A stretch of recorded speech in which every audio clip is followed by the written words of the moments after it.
This is a continuation of a small series I'm doing on 2020 hindsights. These are leadership lessons I've learned from the lockdown. In this session, know what comes first.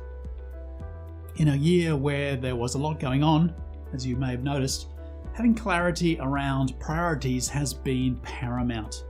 Our life is the sum total of all the decisions we make every day, and those decisions are determined by our priorities, according to the Bahamian clergyman Myles Munroe. Wise words. If we don't know what comes first, we will be busy but not necessarily effective. We all have a huge amount of noise in our world. The tendency will be to become reactive rather than proactive. We will randomly respond to what's happening rather than considering our primary, most effective response. If we do have a sense of what should come first, then we'll have more clarity. If we cut through the clutter and the noise, we tend to make better decisions. Good is the enemy of great. We can be involved in all sorts of well-meaning, seemingly good things to do, but in that sea of goodwill, we may lose sight of the great things, the foundational things, the things that have to be done first. More often than we would like to think, companies are engaged in well-meaning, good programs that don't take into account the fundamental pieces of work that need to be done first. If we build on bad foundations, ultimately we will fall or fail. Foundations, as we know, are important to sustain any building. It's the same with organizations.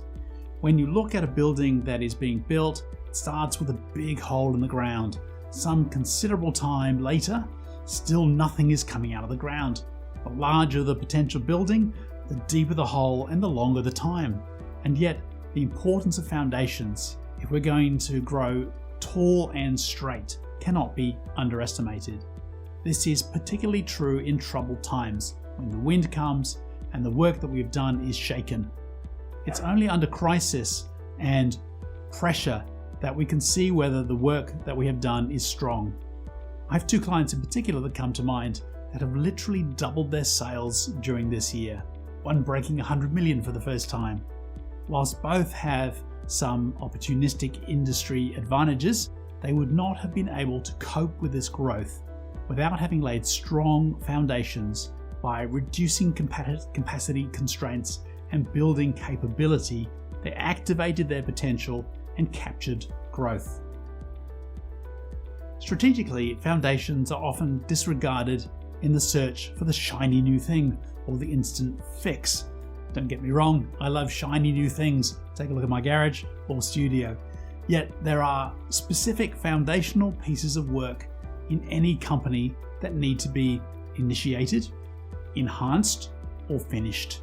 Without these foundational works done well, we literally labor in vain as the well-meaning work that should sit on top of these foundations wobbles and falls.